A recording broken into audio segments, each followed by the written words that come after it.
Welcome back to the 2002 World Pool Championship here in Cardiff. It's Oliver Ortmann against Steve Knight. We can join the action in the second rack. Knight is 1-0 up.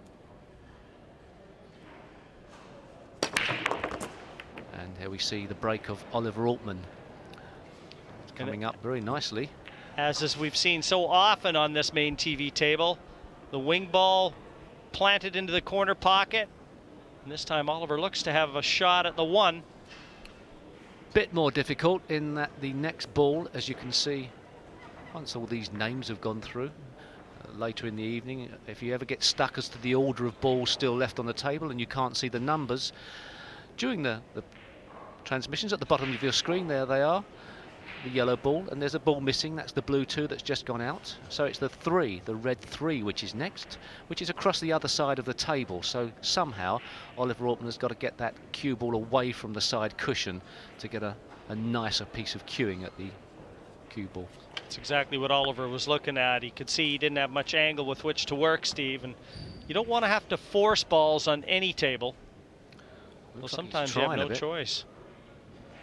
A deep screw back. Well. And when you do try and force them, inevitably that's the result. I wonder if that's Oliver Ortmann just relaxed too much. Do you think if that was really in the heat of battle, he wouldn't have just rolled that in and taken his chances with the 3 ball?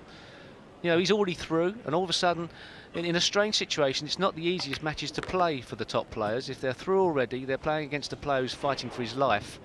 They're in perhaps not the best mental shape for this particular type of match.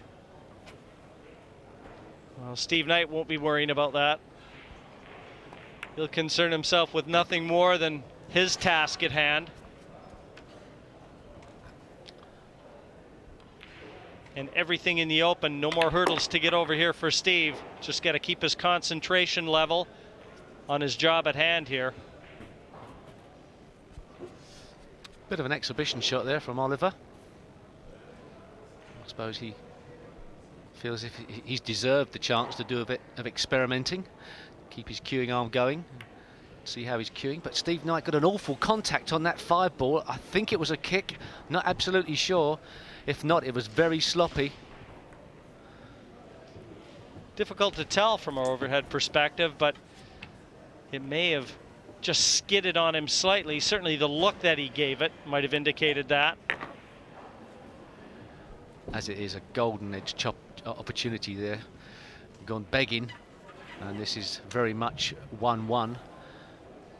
And in these very short races, as we've mentioned many times during the last 3 or 4 days, if you can break the opponent's break, or break his serve, so to speak, it is a big advantage.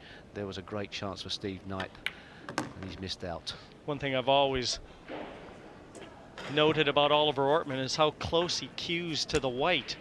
Yes, and also always puts his tip of the cue very low on the ball, but perhaps hits high when he finishes. The only thing to concentrate on when you're watching pool players, as opposed to snooker players, is the final hit, the final delivery. And that is very good from Oliver Ortmann, and he levels the score at 1-1.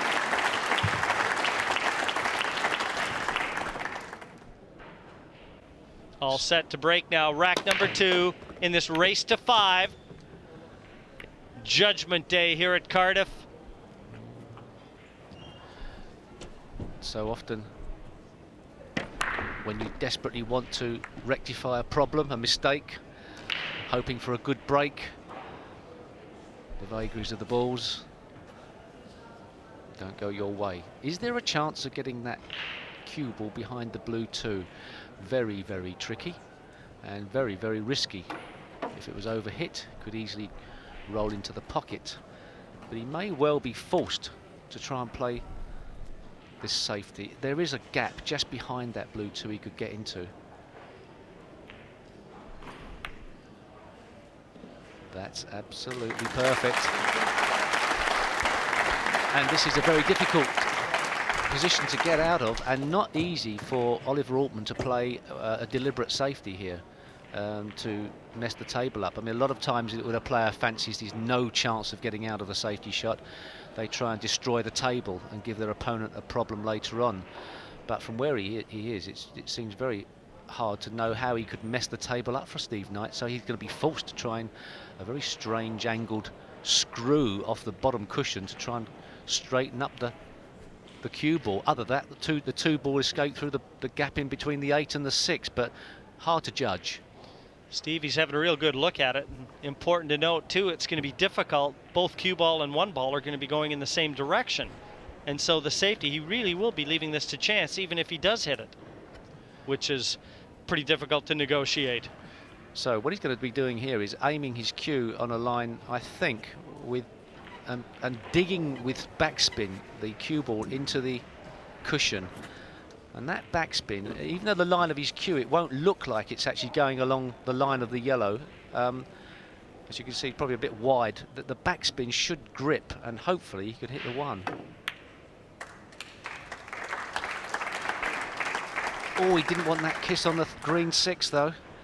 So advantage to Steve Knight, but not the easiest of out, I suppose you could argue, with the pink 4 trapped in behind the 9. Blue 2 to 3 is not certain. You'd expect him to get it, but it's not certainty. You'd certainly rather be at the table than in your chair from this position, though. They're never easy, not under these circumstances, and look at that. Just a bit tense in the arm there. He didn't stroke through. He didn't want to overscrew, obviously, because it would have meant 2 straight on the blue 2, and he wouldn't have been able to get to the 3. But that is the worst possible thing to do. You know, and around the country, I go, Jim, playing game of snooker, obviously, most of the time, and people come up to me now. Lots of people watch this 9 ball, and they say, "This is an easy game for you, Steve, compared to snooker." And I say, yeah, but there are problems with this game that you don't really understand. It's a smaller table, and the balls are bigger. They occupy more space on the table. And for that reason, it's so much easier, even though there's only 8 balls on the table, it is so much easier to snooker yourself.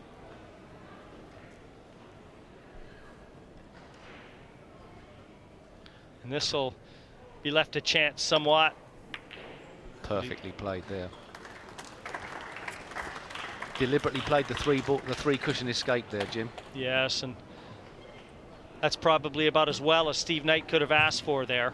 I think he's going to be snookered again. I think Oliver Ortmann will just play blue 2 to the right-hand side cushion and hide the cue ball behind the pink 4 and 9, and possibly the green, the red 3 as well, unless he decides on the pot. It's a long, risky one. Perhaps he doesn't need that risk. Well, Steve, but when you're in the comfort zone, you never know what he's going to be thinking. It's a slow roll to stay on the 3. Otherwise, he's going to come back down the table with the risk of snookering behind the 8 or 6. He's looking there. That's where he wants to leave the cue ball. He's going for it.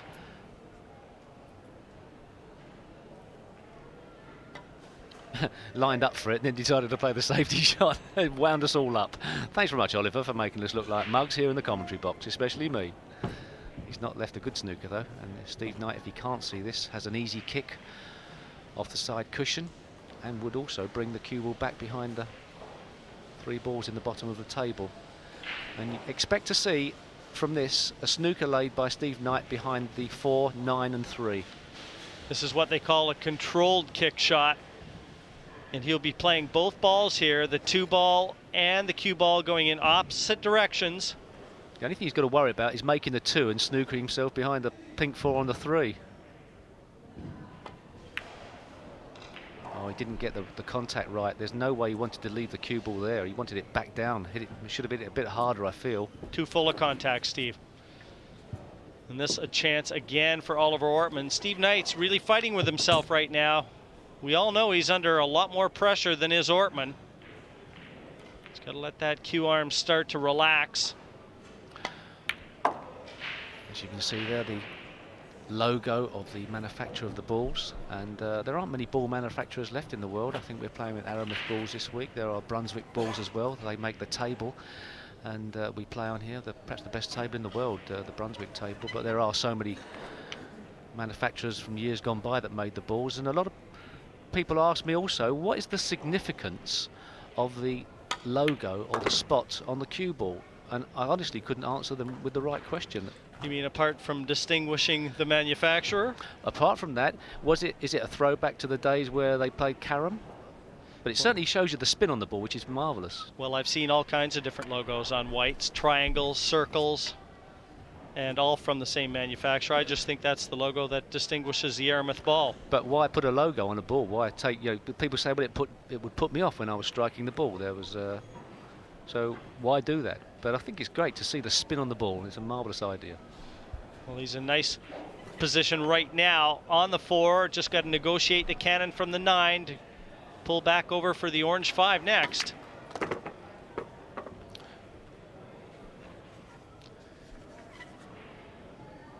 Push the 9 into a position that makes it a little bit more tricky for positional play, but a player of Oliver Ortmann's standard will be able to negotiate the 4 remaining balls quite nicely, although that probably isn't as easy as it looks on our television screens. I don't know. Got to be careful of the point of that middle pocket, which sometimes comes into play. I like watching Oliver play. He doesn't mess about too much unless it's a tricky shot. Once he gets going, he gets on with it. Gives himself every chance of playing fluent 9-ball. Yeah, he's a very solid player, respected around the world. Easily Germany's best-known player and a former world champion, Oliver Ortmann, the machine. And you have to feel a bit for Steve Knight. He hasn't really got his A game tonight. He hasn't had his A game for much of the event, to be fair, Steve. He's been struggling. No, it's very difficult to come down here, and perhaps if you don't get off to a perfect start in your match in the league phase, you're under pressure immediately. There is no hiding place once that league situation starts and you don't get going on a good foot. And such is the standard of the players this year, improved even from last year, with very few weak nations supplying any players anymore. The whole of the world knows how to play 9-ball. Such is the coverage around the world. 62 countries watching all this. You can imagine the kids soaking this up, learning shot by shot, taking it back to the clubs. Give it 5 years, there won't be a bad player in the world. Just wants to softly push this off the 2 cushions back into the middle of the table. And that looks perfect.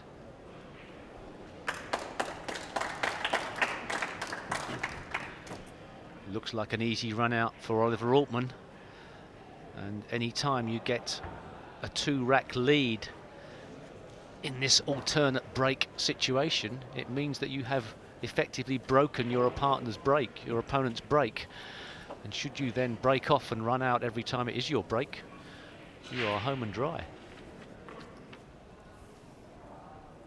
128 players qualified to come here to Cardiff. Thousands looking for the spots that were offered by the 128. Many associations offering up their best players around the world, all affiliated to one or another pool association around the world, and such has been the interest that I think perhaps more countries than ever before have put it through participants this year. And amazing how many countries play the game of 9-ball. Well, Cliff Thorburn and I were talking last night, Steve, and this is a true world championship. When you have so many countries taking place and 300 million viewers around the world will be watching this. Some not live, some live. A lot of the Far Eastern countries taking this live. The Filipinos are soaking it up. I'm sure Chinese Taipei are as well. And just to give you some example of how much interest there is a website called worldpoolchampionship.com that has got 10,000 individual hits so far, I think, today. It keeps on breaking records. I know, 80,000, it's up to 100,000, something like that over the week. And it's just amazing. There's a chat room and there's so much interest in this game around the world. Marvellous shot there from Oliver Ortmann. 3-1 is now a certainty. Yeah, showed an awful lot of table knowledge there, did Ortmann, and confidence. In the account now, 3-1 to Oliver Ortmann. Steve Knight with it all to do, and his serve has been broken.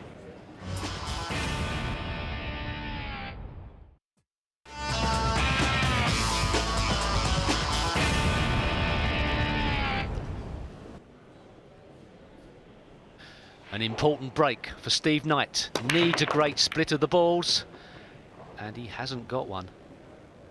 Okay, he made a ball, but he's got an awfully difficult out. There is the possibility of a long double, which is possible. Where this one has arrived, he could play the long bank shot. Play position on the 2. What do you think? Just it's risky. I mean, It is you can't really very afford. risky. Safety is obviously the more conservative approach that keeps him in the game, but perhaps he's got to force an issue. Well, Steve, it almost looks like he can bump the 1 into this area and just take the cue ball over to the other side cushion. That seems to be a favorite shot of a lot of pool players. Yes, it's a relatively safe shot, especially if there's a ball to hide behind. Could even get behind the 7 here as well. Nope, Steve Knight's in a gambling mood. Then again, he could take on the bank. Very hard to know what's going through a player's mind. Is he in an aggressive mood? Is he an aggressive player? Is he in a confident frame of mind? Or is he desperate? You know, all these things you have to weigh up. Would he play that shot every time he goes to the table? Or is it just he feels that things are slipping away and he's got to try and change his destiny? Well, like any other game, you want to try and seize the momentum when you get an opportunity. He's had a few chances already and let them slip through his grasp. He obviously feels like he has to seize the initiative instead of waiting for it to be turned back over to him. But actually, the way he's played that shot seems to be a favourite as well. You play it with enough pace to give it a good chance to go into the pocket, but not with enough pace to get back for the middle pocket. And should you miss it narrow, as he did miss it narrow, it comes back up the table and leaves your opponent with possibly one of the worst decisions to go for, whether to go for the cut down the rail, whether to try the bank shot past the 9 ball, whether to try and extricate some sort of safety, but that's very difficult. I think Oliver will be quite positive with this shot. He's a terrific shot maker, and he's got a lot of courage. We've seen that in the past, but this will be some effort.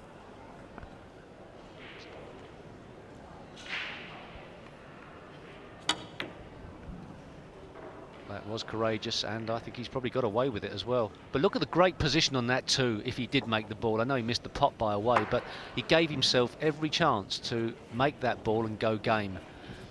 Really, the way that he played it, Steve, the side pocket might have been the only pocket that he could have left the 1 ball over. So he also had the percentages working in his favor. And now a much more difficult look in here for Steve Knight. Oh, it's a nightmare shot, a nightmare.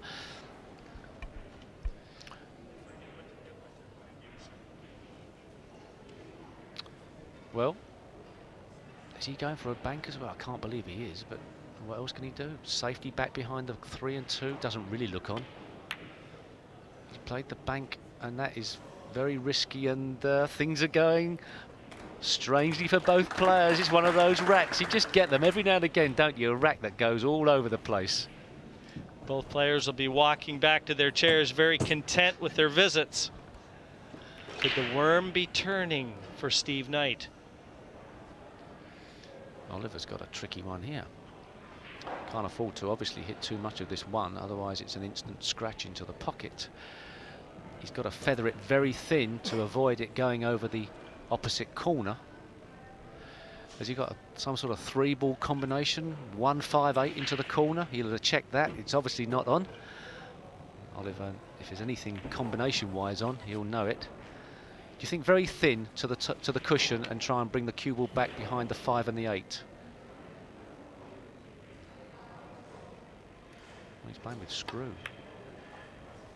Oh, that was a negative safety shot, just containing the situation. I also didn't think he could see that much of the 1. Put a bit of backspin on there. Okay, well, Steve Knight's got the possibility of perhaps a snooker behind the pink 4. I don't think the bank's on. The 7's in the way, is it?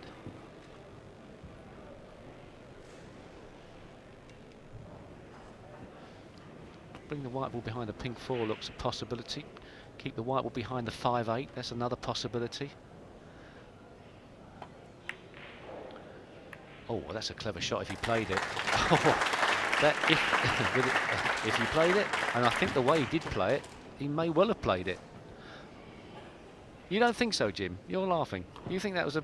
I think the way he played that, he actually No, I don't know. You just don't know, do you? But as long as you walk back to your chair looking like you played it, doesn't really matter, Well, does it? I think that's the key. Just don't smile. But that would certainly have been some kind of shot, that one. I remember my first ever match in Pot Black about 20 years ago, a snooker program we used to have, a one-frame snooker tournament. My first ever match, I played a safety shot. I twitched so badly, I potted it, screamed a red down the rail, and that was my introduction to the game. Put the fear of God in Fred Davis. He didn't know that I played the safety shot on him.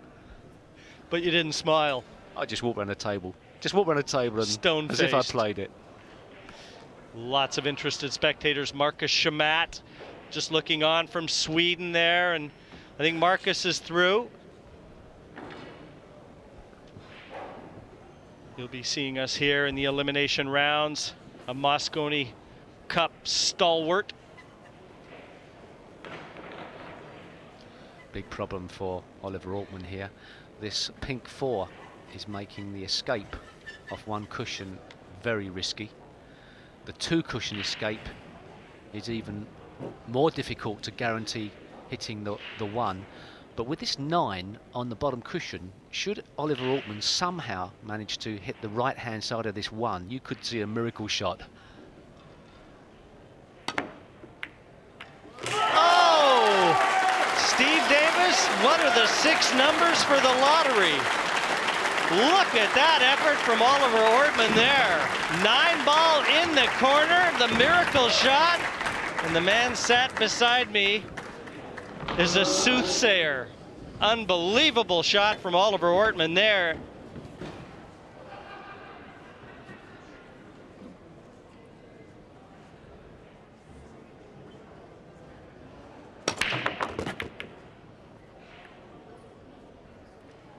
And so, a ball made from the break by Oliver Ortmann, but not ideal on the 1. But 4-1 in front, Steve, and given the alternating break format, he stole that one again against Steve Knight's break. Oliver knows it's a long way back for Steve Knight right now. And this will do nothing than to enhance his seeding. Once the last 64 is compiled later this evening, Ortmann looking to move up in the numbers. Oliver Ortmann's group, apart from Oliver Ortmann, is wide open in many ways, and should Steve Knight not convert this, there's about 4 or 5 names all in with a chance of getting that final place. It really is a very open group. Steve Knight could have closed a few doors with a win here. And have a look at that 1-9 again, Jim. Could we? Stop it. Stop it. I can't take any more. Jim, talk to me, Jim. You can see this happening. You've seen it before. Does lightning strike twice? I'll throw my eyes away. I'll have seen it all. And this is a shot where probably the best way is to play across the face of the 1 and use the cue ball as the ball to actually hit. So instead of hitting the 1 onto the 9, now you would like to go across the face, and that would be an automatic direction anyway for the 1. Now, see, he played that at a different speed. What do you reckon on that speed there? A bit short of pace, but he just saw Oliver Ortmann play the shot, didn't he? I mean, about 2-3 minutes ago, I probably would have had a heave-ho at that one. 4-1 down. What have you got to lose? Exactly, and he's got to negotiate. Should he win this rack, an Oliver Ortmann break with the possibility of running out again. So odds are heavily stacked against now. Is Oliver feeling happy? Yeah. Do you think he'll just bash at this and try and fluke it again? I mean, he's in the zone as far as making balls. Well, Steve Knight will be delighted with the end result there, but again, he's in his chair. Anything can happen, as we've seen so often in 9-ball. Oliver's just looked at the possibility of going across the table to cannon the 1 from the right-hand side, and then perhaps playing the 1-9 combination with the cue ball onto the 9. Don't laugh, you never know. He just came around the table to look at the angle. Now, it's a good way to go across the table anyway to hit the 1, but there is the possibility of the 1 going in the pocket. There's a possibility that the cue ball follows through and hits the 9 somehow. Or is he playing the 2 cushion now? I don't know. Ooh. Every time he swings, you're holding on to your hat. Oh, and he's left Steve Knight a really, really big headache. How to get back on the 2. Bridging over the 7. It almost looks like, Steve, the only thing he can do is just try and flick this in, jacking right up over the 7 ball and just trying to pull that cue ball over to the left-hand cushion. I can't really see anything else for him to do. I think the safety. I think the safety behind the 8, perhaps. If he could just run through without avoiding the double kiss. There is no point, I don't think, in potting this one. Perhaps screwing back behind the 7. Bit riskier that, though. He's just lined up at my suggestion twice, and obviously he doesn't like it. He's having a lot of trouble pulling the trigger on that one. There must be a way of getting a very good safety shot here. You don't always have to be aggressive at this game. Sometimes containment can lead to better options. Now come on, Steve Knight. How do you get a safety shot from here? He's got to avoid the double kiss. Try and take the white in behind the 8. Bit short of pace. He's a bit short of pace, and he knows it. And he's left a cut into the right-hand pocket as we look with the 1. Don't think Oliver can see much more of the ball to do anything else. Hanging on by his fingertips is Steve Knight in this match. One good shot from Oliver Ortmann could seal it, and he knows it.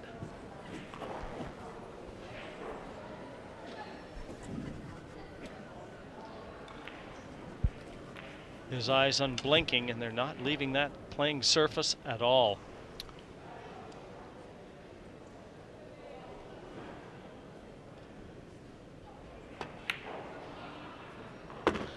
Got the pace of the shot right. He's a bit firm on the 2. No, perhaps not now. No, it looked a bit as if that cue ball was running away.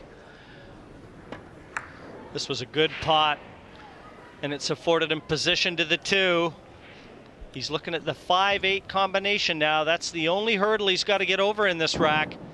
5 awkwardly placed. Too risky, the 9 combination here. No point in playing it.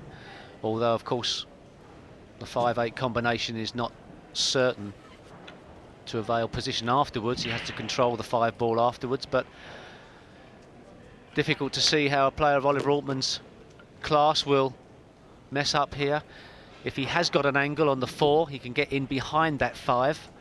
On the other hand, should he not have an angle and it be dead straight, he can play the 5-8 combination. Yeah, Steve, it looks he's got to be very straight now, because he's looking at the 5-8, which means he'll really be wanting to stop the cue ball right about where the 4 is, and he's holding his cue. Obviously, if he can get the right angle, and also important this angle, Oliver will leave himself fractionally offline with this particular shot in order to make the 5, pot the 8, hit the side cushion and come back out into the table. Perhaps, oh, perfect there, he's got close to it. Now he's just got to perhaps draw the cue ball back a bit. 5 will pot the 8 and then come off the side cushion, and he will be lined up on the 5. Well, you have to fear the worst for Steve Knight now. This is virtually assured for Oliver Ortmann, and Steve Knight will be going out of this year's World Championship. Well, he has got one more chance, but he's very much on the racks now, and he's leaving it as a last gasp effort.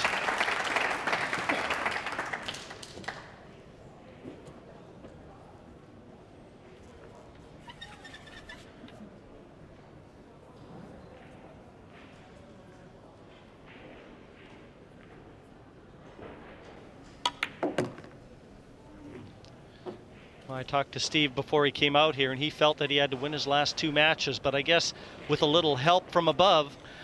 Mathematically, there are going to be some players, I think, get through with only 3 wins, although they will be in the minority.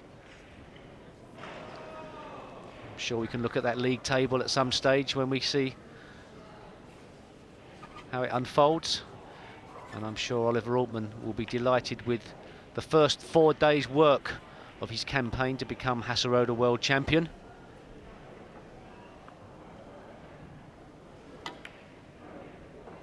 And 1 ball away from securing a top seed in the last 64. Oliver Ortmann